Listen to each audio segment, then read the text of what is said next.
What's up, guys? Welcome back to the channel. It is September. It's actually late September, moving on into October. The fish here has kind of got a little different because we had some cold nights, and then it's right back into the 80s and 90 degree temperatures, and 70 and 80 degree nights. So it's made the fish kind of act a little finicky. But we're going to talk about September time baits, what I would be throwing. I know different areas of the world might be different, but this is what I throw. This is what I like to throw in my lake. As those fish get shallower, I tend to change up a little bit. We'll talk about those. But so what happens? So those summertime months where the fish are deep, you're catching them deep. That's when the night fishing is good. That's when brush piles are good. Deep brush piles, deep main lake points. You even have fish that stay shallow year round that you might catch if you're a shallow water fisherman. I love shallow water fishing, but sometimes you just can't catch them there like you can deep. So into the daytime now, September, we had a couple cold nights in the 60s and 50s. It kind of ignited those shad. The shad are starting to get active now. The bass are starting to get active. And then we had, boom, just like that, we had some hot nights. The fish are kind of, I don't know, they're kind of acting finicky.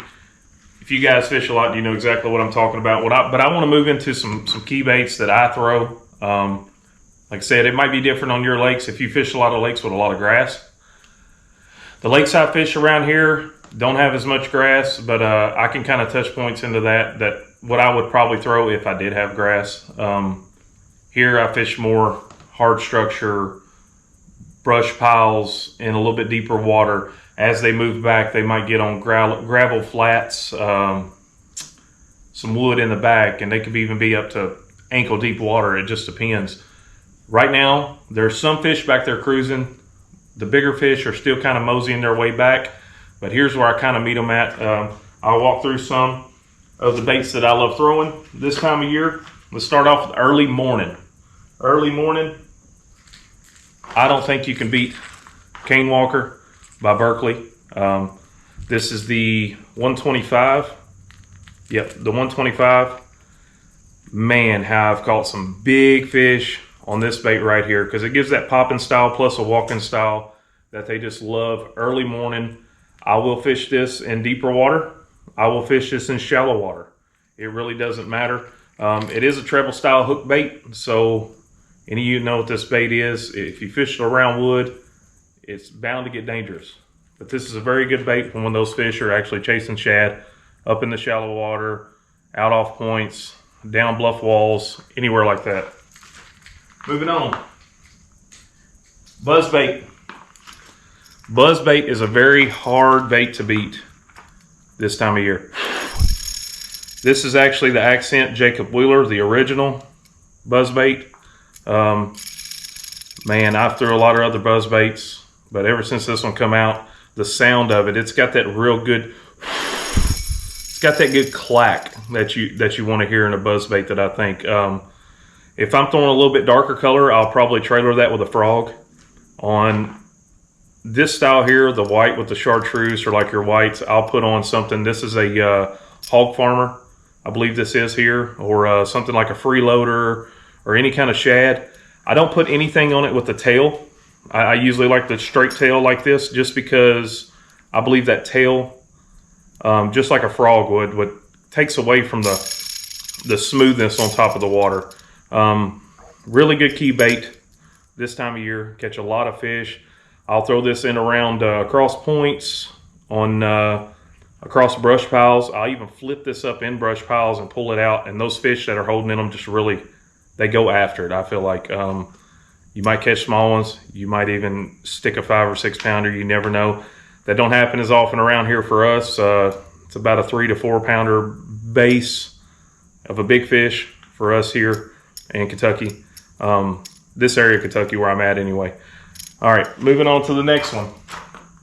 When you've had those hot nights where, the fish are still kind of active, they still might want some top water. I might go to a more of a subtle approach, like a popper. I believe this is the Berkley Pellet Pop 70. I'm pretty basic, guys. I stick to shad color baits. This is hard to beat. I'll throw this in around, like I said, the same as I would throw that cane walker. Throw it around the same exact areas. I don't throw it up into a lot of wood because, once again, it is a treble hook bait, so it will get hung.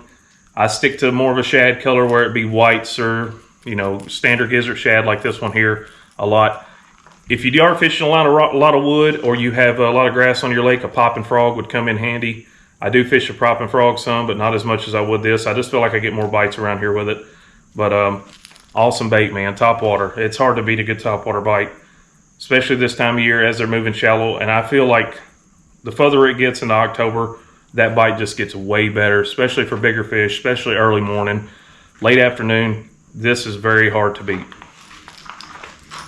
All right, let's see. Moving to those main lake points as those fish are starting to move back, or those channels where the fish are kind of congregating back, or they're approaching those shad, or funneling up, or actually getting on those shad. They're chasing them. You want more of a shad-based style bait. Like I said, I'm pretty common with it. I stick to shad colors. I know some of your lakes might be a little dirtier. You might want to go more your whites. Just whatever key you have that works for as far as shad colors, that's what they're chasing. They eat some crawfish this time of year too. I love a glide bait. I especially love this early morning. This is very good for, this is like I want to say this is the 6-inch. This is the XPS glide. It don't have as much break. I like a little more break in them. Sometimes I'll chisel off these sides to give it a little more tail flick. This is a very good bait. This is very good for a big fish. I have caught small fish on this too, but this one here, it just, I don't know. I feel like you get more followers with this bait, but the bigger fish tend to eat it on a glide. Anyone that throws a glide bait, I'm kind of new to that. Man, I've caught some good ones on a glide. So, moving on to the next, deep cranking. Like I said, this is the green gizzard shad Strike King 6XD. I stick to more of the shad colors. This is an awesome color on my lake here where I fish. This one goes, I think, to 15 or 16 foot. This is good when the fish are on those main lake points, secondary points. If you're funneling back between, like when I'm covering water, if I'm fishing a main lake point and I want to move from the main lake point to the secondary point, I'll fish this along the way. If the water's a little shallower, sometimes I'll go to a square bill. This is two different types of square bills, just depending on how the fish are acting. This is your main. This is a 1.5. This is standard gizzard shad color. I'll even throw a frit side. The frit side, I think the frit side gets more bites. This is an amazing bait. When they come out with this, oh my God, this is a good one here. But yeah, those two baits, sometimes I like to downsize, but I still want that depth that the 6XD gets. I'll go to the, I believe this is the 3XD. Still get the same amount of depth with it, but it's just a downsize. You can see the difference in those two baits. Sometimes the shad are smaller this year, depending on what body of water you're on. I feel like I get more bites on this one right here just because it's smaller, attracts more fish, versus this one right here. You get a little bit bigger fish. Two great baits for covering water. Definitely have these in your arsenal. Moving on to those bait balls. If you're fishing active target offshore, or I say offshore, deep points, secondary points where you can find those fish schooled up, it's hard to beat a spoon. I got two different sizes here. I feel like this one here, just like the crankbaits that I was just pointing out, the 6XD and the 3XD, one gets a little more bites. Some people get caught up on the weight of it. I think it's just a size thing, the appearance. But how you work this is, you throw it out there. You don't want tight lines because it doesn't get that movement. You want to pop it up, let it sit. And when it floats down, it gets that action. That's what triggers a bite. Same with the big bait. You don't want tight lines. These are awesome. Catch a lot of good fish. Going right to a jerk bait. Jerk baits are phenomenal. As the water gets colder, I think these really progress.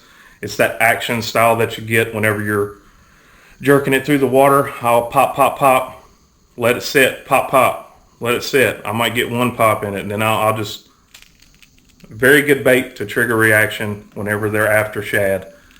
This is the H2O Express, I believe it is. This one dives 7 to 9 foot. I like a little deeper. You can also fish this off of your active target or your live scope, whatever you're using, if those fish are suspended. Sometimes they'll suspend this time of year after them shad. This is really good to throw when you see those bait that are active in the middle of a cove. And you can see those bass blowing up, but you just don't know what to throw at them. This is the bait to throw. Moving on, same thing, covering water as those fish progress back in the coves. You got 3 different baits here. I'll point out these 2 first is a swim bait.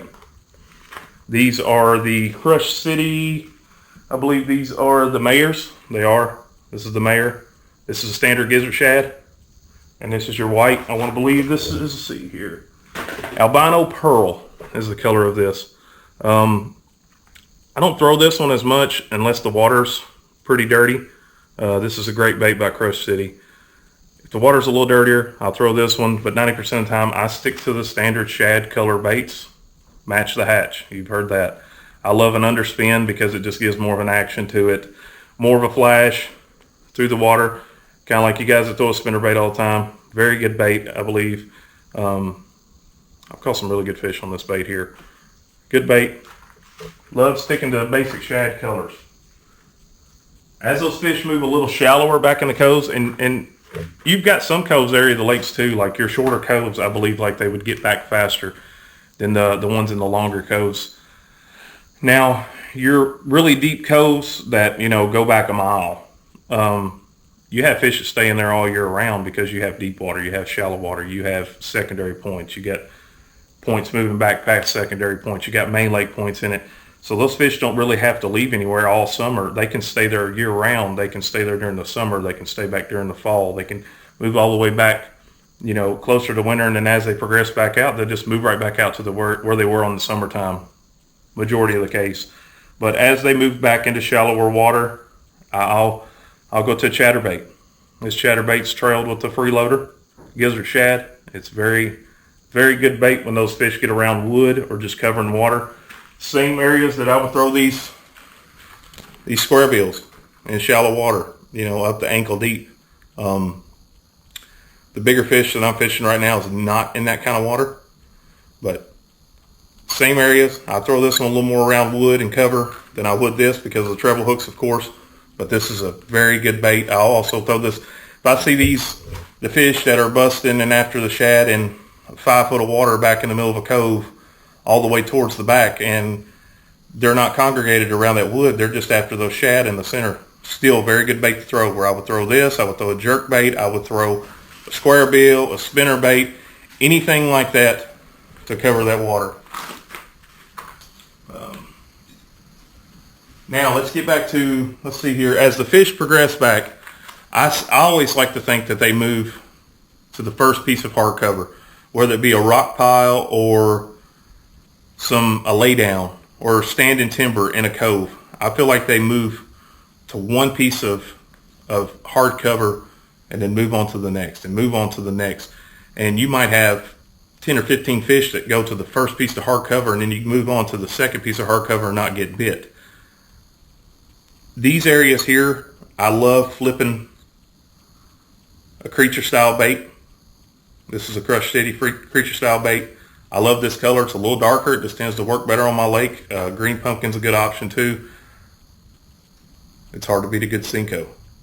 I love flipping a Cinco in these brush piles or lay downs. I feel like you get some bigger bites doing that, flipping deep up in it. And when I say deep, I'm talking deep into it.